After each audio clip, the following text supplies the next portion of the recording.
Yes बच्चों, तो हमने गिब्स एनर्जी के बारे में पढ़ा था, है ना। इससे पहले वाले वीडियो में हमने गिब्स एनर्जी के बारे में समझ लिया। गिब्स एनर्जी, जिसको गिब्स फ्री एनर्जी भी कहते हैं, लेकिन आजकल आईयूपीएसी नोमेनक्लेचर के अकॉर्डिंग इसको गिब्स एनर्जी कहते हैं। गिब्स एनर्जी को हम जी से लिखते हैं और G equal to H minus T S, ठीक है। ये गिब्स एनर्जी का फॉर्मूला है। अब हमें अगर Gibbs free energy, Gibbs energy change चाहिए, गिब्स एनर्जी चेंज या change in Gibbs free energy ऐसा चाहिए, चेंज इन गिब्स एनर्जी। तो इसको हम लिखेंगे बच्चों डेल्टा जी से। तो डेल्टा जी इक्वल टू हो जाएगा delta H minus T delta S. Delta G का मतलब क्या है? Change in Gibbs energy. Delta H का मतलब क्या है? चेंज इन एनर्जी, है ना। इसको एनर्जी बोलो या फिर आप इसको क्या बोलो, एंथैल्पी बोलो। तो अगर आप एंथैल्पी बोलते हैं तो बहुत अच्छी बात है। टी क्या है? Absolute temperature, absolute temperature. Delta S क्या है? Change in entropy. क्या है ये? Change in entropy. ये हमने समझा, है ना। और इसको Gibbs, change in Gibbs free energy को हमने डिराइव भी किया था। तो इस फॉर्मूले को हम क्या कहते हैं? Gibbs Helmholtz equation. पहले हमने ये पढ़ लिया है। इस इक्वेशन को बोलते हैं गिब्स हेल्महोल्ट्ज इक्वेशन, इसको। ठीक है बच्चों, समझ में आया? अब हमने पहले क्या बताया था बच्चों? पहले वाले वीडियो लेक्चर में हमने बताया था कि अगर डेल्टा जी, किसी भी सिस्टम के लिए डेल्टा जी की वैल्यू अगर नेगेटिव होती है, सिस्टम कैसा होता है? स्पॉन्टेनियस होता है। अगर डेल्टा जी की वैल्यू पॉजिटिव होती है, सिस्टम नॉन स्पॉन्टेनियस होता है। ये हमने पढ़ लिया। डेल्टा जी की वैल्यू अगर जीरो होती है, सिस्टम किस में होता है? इक्विलिब्रियम में होता है। ये तीन चीजें आपको याद रखनी है, ध्यान देनी है, ठीक है। इसके बाद में डेल्टा एच, डेल्टा एच क्या है? Change in enthalpy. ये अगर नेगेटिव है, सिस्टम स्पॉन्टेनियस है। डेल्टा एच अगर पॉजिटिव है, सिस्टम कैसा है, कैसा हो जाएगा? नॉन स्पॉन्टेनियस हो जाएगा। और delta G, delta H zero है, इक्विलिब्रियम हो जाएगा, ठीक है। एक और बात, एक और बात बच्चों, एक और कौन सी बात? एंथैल्पी की बात करते हैं। एंथैल्पी की, सॉरी एंट्रोपी की बात करते हैं। ये तो एंथैल्पी है। अब हम एंट्रोपी की बात करते हैं। एंट्रोपी, तो मैंने क्या बताया था आपको? Entropy delta S, change in entropy. अगर किसी भी सिस्टम की एंट्रोपी बढ़ती है, मतलब डेल्टा एस की वैल्यू कैसी आती है? पॉजिटिव आती है। सिस्टम कैसा हो जाएगा या प्रोसेस कैसा होगा? वो स्पॉन्टेनियस होगा। डेल्टा एस की वैल्यू अगर नेगेटिव आती है, सिस्टम कैसा होगा? वो नॉन स्पॉन्टेनियस होगा, ठीक है। और डेल्टा एस की वैल्यू अगर जीरो आती है, कैसा होगा? यहाँ पे जीरो का कोई कंसेप्ट नहीं है, यहाँ पे आप जीरो लो मत, है ना। इसका जीरो मत लो आप। ये आप ये ध्यान रखो, पॉजिटिव है तो सिस्टम स्पॉन्टेनियस होगा। अगर एंट्रोपी घटती है, नॉन स्पॉन्टेनियस होगा। और अगर एंट्रोपी में कोई चेंजेस नहीं आता, इसका मतलब एंट्रोपी डेल्टा एस जीरो है ना, डेल्टा एस जीरो, इसका मतलब सिस्टम इक्विलिब्रियम में है, उसका कोई मतलब नहीं है। ये बातें आपको ध्यान देनी है, ठीक है।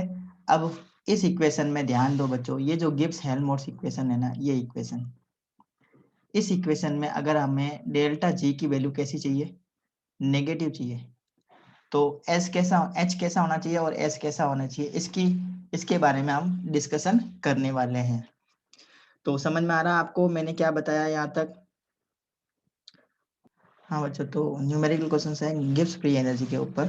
तो न्यूमेरिकल क्वेश्चंस करेंगे तब आपको पता चलेगा कि हम कर पाते हैं या नहीं कर पाते हैं। ये फॉर्मूला याद रखेंगे। ये फॉर्मूला तो अब हमें याद हो गया, क्योंकि हमने इतनी बार इस फॉर्मूले को लिखा है। ठीक है, समझ में आया नहीं बच्चा? तो क्वेश्चन नंबर फर्स्ट है, क्वेश्चन नंबर फर्स्ट देखेंगे enthalpy, enthalpy and entropy, enthalpy and entropy of a reaction, enthalpy and entropy of a reaction are, देखो एंथैल्पी और एंट्रोपी की वैल्यू दे रखी है 40.63 किलो जूल पर मोल, पर मोल लिख दिया ना, पर मोल हो गया, per mole and 108.8 joule per kelvin, J K का मतलब जे ऑब्लिक के का मतलब है जूल पर केल्विन, ठीक है, पर मोल रेस्पेक्टिवली। तो देखो एंट्रोपी की ऐसा यूनिट ध्यान रखना है, ऐसा यूनिट ऑफ एंट्रोपी ये होती है जूल पर केल्विन पर मोल, याद रखेंगे आप। और एंथैल्पी, एंथैल्पी की यूनिट होती है जूल पर मोल, या बड़ी यूनिट है तो किलो जूल पर मोल, तो यूनिट ध्यान रखनी है आपको, ठीक है, यूनिट आपको ध्यान रखनी है, तब आपको पता चलेगा एंट्रोपी क्या है, कौन सी है, और एंथैल्पी कौन सी है इनमें से। ये एंथैल्पी है, देखो एंथैल्पी का मतलब होता है एनर्जी, हीट एनर्जी, हीट का भी यही फॉर्म, यही ऐसे यूनिट होती है, एनर्जी की भी ऐसे यूनिट यही होती है, और एंथैल्पी की भी ऐसा यूनिट किलो जूल पर मोल ही है, एंट्रोपी की है जूल पर केल्विन पर मोल। अब हमें इसमें फाइंड करना है predict the feasibility of the reaction, मतलब ये रिएक्शन पॉसिबल होगी या नहीं होगी। रिएक्शन पॉसिबल का मतलब है यहाँ पे डेल्टा जी की वैल्यू नेगेटिव होगी या नहीं होगी, यहाँ पे फिजिबल का मतलब है डेल्टा जी की वैल्यू नेगेटिव होगी या नहीं होगी, इसका मतलब है फिजिबल, मतलब प्रोसेस स्पॉन्टेनियस है या नहीं है, इसका कहने का मतलब है ये, मतलब ये जो प्रोसेस है ना वो फॉरवर्ड डायरेक्शन में जाएगा या नहीं जाएगा, ये इसका मतलब है। तीन मतलब मैंने बता दिया इसके आपको, ठीक है। फॉर्मूला लगाओ, फॉर्मूला है हमारे पास में delta G equal to delta H minus T delta S, ये फॉर्मूला है। डेल्टा एच की वैल्यू ये रही, देखो ये है बेटा, ये एंथैल्पी, ये डेल्टा एच की वैल्यू दे रखी है, ठीक है, और ये एंट्रोपी, ये डेल्टा एस की वैल्यू दे रखी है, फॉर्मूला लगा लो। तो ये हमने लगा लिया। अब देखो यहाँ पे ये ध्यान देना है बच्चों कि ये एंथैल्पी है ना, ये 40 है, आपको क्वेश्चन में दे रखी है, तो ये यहाँ पे हम लिख देंगे 40.68, माइनस का साइन, टी का मतलब क्या है, एब्सोल्यूट टेम्परेचर। तो यहाँ पे देखो टेम्परेचर कहीं दिया है क्या, आपको ये देखना है बच्चों, हाँ टेम्परेचर दिया है, मैंने क्वेश्चन में आगे लिखा नहीं है, 27 डिग्री सेल्सियस, 27 डिग्री सेल्सियस। तो इसको केल्विन में चेंज करना होगा आपको, तो केल्विन में चेंज करना सबको आता है, 273 ऐड करेंगे कितना आ जाएगा 300, तो टेम्परेचर हो गया 300 इंटू डेल्टा एस की value 108.8 kilo joule joule kelvin पर मोल, ये यूनिट लिखने की जरूरत ही नहीं है, बस आप तो इसको कैलकुलेट करो, आप कैलकुलेट करोगे तो वैल्यू आएगी, वैल्यू आ जाएगी, इसको जब आप कैलकुलेट करेंगे, इसको आप कैलकुलेट कर लेना बच्चों, कर सकते हो ना, इसको आपको कैलकुलेट करना है। हाँ अब एक और ध्यान देनी बात, कौन सी बात, कि अगर कोई किलो जूल में दे रखी है ना यूनिट, देखो ये जो यूनिट है ना किलो जूल में दे रखी है, और ये वाली जो ये एंथैल्पी है ना ये जूल में दे रखी है, ये देखो ये जूल में है और ये किलो जूल में है।